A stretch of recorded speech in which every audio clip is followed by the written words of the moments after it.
আসসালামু আলাইকুম দর্শক, এই মুহূর্তে আছি নিমতলা চালতিপাড়া এলাকায়। ঢাকা মাওয়া এক্সপ্রেসওয়ের একেবারে পাশের যে সড়কটি রয়েছে সেই সড়কের পাশেই দেখতে পাচ্ছেন যে একটি অটো একেবারে দুই টুকরো অবস্থায় বিভৎসভাবে পড়ে আছে।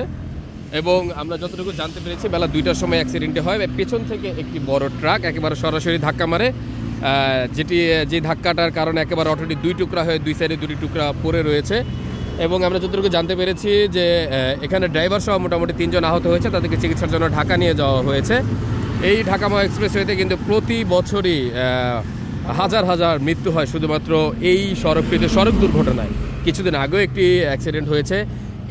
এই ঢাকা মাওয়া এক্সপ্রেসওয়েতে প্রায় 4 লেন বিশিষ্ট সড়ক, ফুট ওভার ব্রিজ, আন্ডারপাস সবই রয়েছে, কিন্তু এই সড়কটি যেন এখন আমাদের জন্য একটি মৃত্যুপুরী হয়ে দাঁড়িয়েছে। দক্ষিণবঙ্গের মানুষের জন্য এখন এই সড়কটি একটি আতঙ্ক, কারণ প্রতিদিনই কোনো না কোনো অ্যাক্সিডেন্ট কোনো না কোনো জায়গায় পড়ে আছে। কখনো অ্যাক্সিডেন্ট হয়ে গাড়ি পড়ে আছে, কখনো অ্যাক্সিডেন্ট হয়ে কোনো লাশ পড়ে আছে।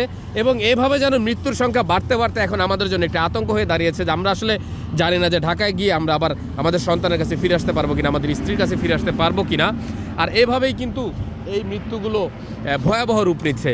এবং এই ঢাকা মাওয়া মহাসড়কটি নিয়ে আমরা যে তথ্যটি জানতে পেরেছি যে এই প্রতি বছর আসলে এত মৃত্যু কেন। হাসারা হাইওয়ে পুলিশ আমাদেরকে যে তথ্যটি দিয়েছে সেটি হচ্ছে যে অপরিকল্পিত পার্কিং এবং যত্রতত্র রাস্তা পারাপার, যাত্রীদের ফুট ওভার ব্রিজ ব্যবহার না করা এবং বেপরোয়া গাড়ির গতি, এগুলোই কিন্তু এই সড়কের এই অ্যাক্সিডেন্টের মূল কারণ। এবং আরেকটি মূল উদ্দেশ্য হচ্ছে আমরা যতটুকু জানতে পেরেছি যে এই সড়কটির পরিকল্পনায় ভুল রয়েছে, নকশায় ভুল রয়েছে, যার কারণে অ্যাক্সিডেন্টের প্রতিনিয়ত হচ্ছে, যেটা বিআরটিকে জানানো হয়েছে, যেটা বুয়েট সংশ্লিষ্ট কর্তৃপক্ষকে জানানো হয়েছে। তারাও স্বীকার করেছে যে এই রাস্তাটিতে নকশায় ভুল আছে। তো আমরা আসলে সব কিছু মিলিয়েই বলবো যে এই সড়কটি এখন একটি মৃত্যুপুরীতে পরিণত হয়েছে। দেখতে পাচ্ছেন যে একেবারে দুই টুকরা হয়ে গাড়িটি পড়ে আছে।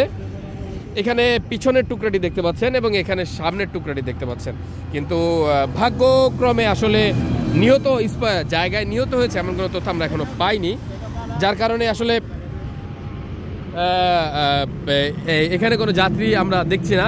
তবে আমরা দুজন স্থানীয় জেনেছি, স্থানীয়দের কাছ থেকে জানতে পেরেছি যে তারা এখনো পর্যন্ত সুস্থ আছে।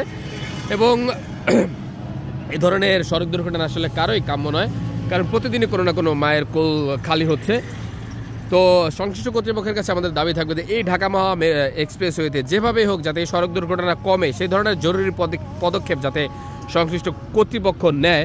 কারণ এমন কোনো প্রোটোকল নেই, এই মহাসড়কে ব্যবহার করা হয়নি, কিন্তু তারপরও কোনোভাবেই যেন অ্যাক্সিডেন্টের পরিমাণ কোনোভাবেই কমানো যাচ্ছে না।